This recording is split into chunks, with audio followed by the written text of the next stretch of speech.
And he came out thence, and is coming into his own country, and his disciples are following him. And at the coming of a Shabbat, he begins to teach in the synagogue. And the majority, hearing, were astonished, saying, Whence has this man all these things? And what wisdom is being given this man? And such powerful deeds are occurring by means of his hands. Is not this the artisan, the son of Mary and the brother of James and Joseph and Judas and Simon? And are not his sisters here with us? And they were snared in him. And Yeshua said to them that a prophet is not dishonored except in his own country and among his relatives and in his home. And he could not do any powerful deed there except placing hands on a few who are ailing, he cures them, and he marvels because of their unbelief. And Yeshua went about the villages around, teaching, and he is calling to him the 12, and he begins to dispatch them 2 by 2, and gave them authority over the unclean spirits. And he charges them that they should be picking up nothing for the road, except a staff only, no bread, no beggar's bag, no coppers in the girdle, but having soles bound on, and not to put on 2 tunics.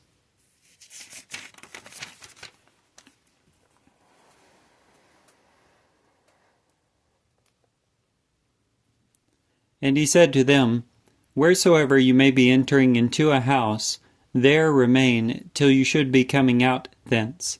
And whatever place should not be receiving you, nor yet they should be hearing you, going out from there, shake off the soil which is underneath your feet, for a testimony to them. Verily I am saying to you, more tolerable will it be for Sodom or Gomorrah in the day of judging than for that city. And coming out, they herald that they should be repenting. And many demons they cast out, and they rubbed many of the ailing with oil, and cured them. And Herod the king hears, for his name became manifest. And he said that Yohanan the Baptist has been roused from among the dead, and therefore the powerful deeds are operating in him. Yet others said that he is Elijah. Yet others said that a prophet is he, as one of the prophets. Yet hearing of it, Herod said that Yohanan whom I behead, he was roused from among the dead. For he, Herod, dispatches and holds Yohanan and binds him in jail, because of Herodias, the wife of Philip, his brother, seeing that he marries her. For Yohanan said to Herod that it is not allowed you to have the wife of your brother. Now Herodias hemmed him in, and wanted to kill him, and could not. For Herod feared Yohanan, being aware that he is a just and holy man, and he preserved him. And hearing him, he was much perplexed, and heard him with relish. And an opportune day coming, when Herod at his birthday celebrations makes a dinner for his magnates and captains, and for the foremost men of Galilee. And at her, Herodias' daughters entering and dancing, she pleases Herod, and those lying back at table with him. Now the king said to the maiden, Request of me whatsoever you may be wanting, and I will give it to you. And he swears to her that whatsoever you should be requesting me, I will give you, to the half of my kingdom. And coming out, she said to her mother, What should I be requesting? Now she said, The head of Yohanan the Baptist. And entering straightway with diligence to the king, she requests, saying, I want that you forthwith may be giving me on a platter the head of Yohanan the Baptist. And the king, becoming sorrow-stricken, because of the oaths and those lying back at table with him, does not want to repudiate her. And straightway the king, dispatching, enjoins a life guardsman to bring his head, and coming away, he beheads him in the jail, and carries his head on a platter, and gives it to the maiden, and the maiden gives it to her mother. And hearing of it, his disciples came and take away his corpse, and they place it in a tomb. And gathering are the apostles to Yeshua, and they report to him all, whatever they do, and whatever they teach. And he is saying to them, Hither! You yourselves come privately into a place in the wilderness, and rest briefly. For those coming and those going away were many, and they had not yet an opportunity to eat. And they came away in the ship into a place in the wilderness, privately. And many perceived them going away, and recognized them. And afoot from all the cities they ran together there, and they came before them, and ran together to him.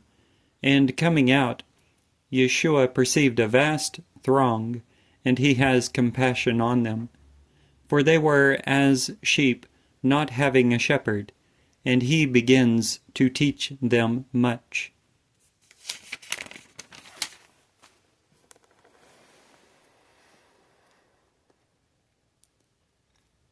And already the hour coming to be much advanced, his disciples, coming to him, said that this place is a wilderness, and already the hour is much advanced.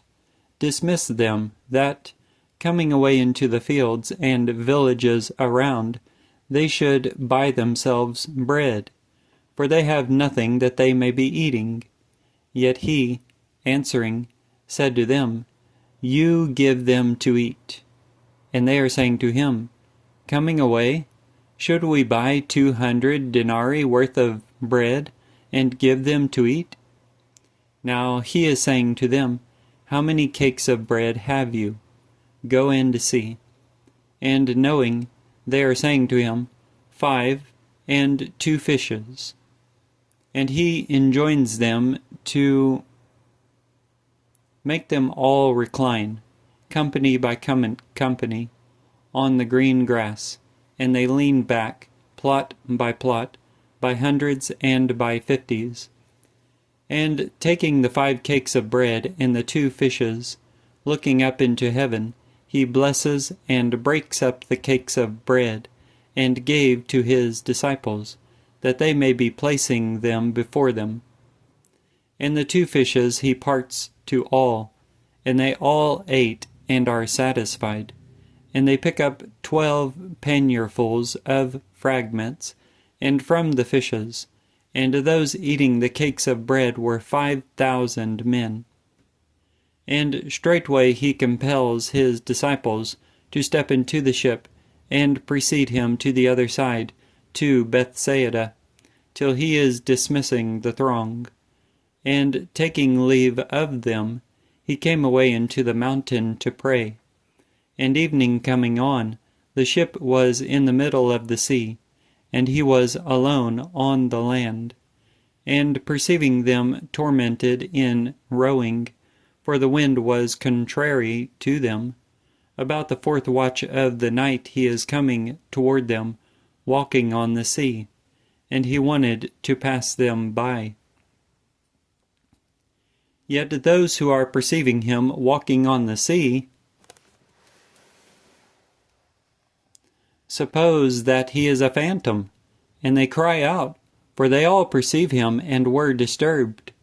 Yet straightway he speaks with them, and is saying to them, Courage! It is I! Do not fear! And he stepped up to them into the ship, and the wind flags, and they are amazed to the very excess among themselves, and marveled. For they do not understand as to the bread, but their heart was calloused. And ferrying to land, they came to Gennesaret, and are moored. And at their coming out of the ship, Straightway recognizing him, the men of that place ran about that whole country, and began to be carrying about those having an illness on pallets, to where they heard that he is. And wheresoever he went, into villages, or into cities, or into fields, in the markets they placed the infirm. And they entreated him that they should be touching him, even if it should be the tassel of his cloak, and whosoever touch it were saved. Mark chapter 6.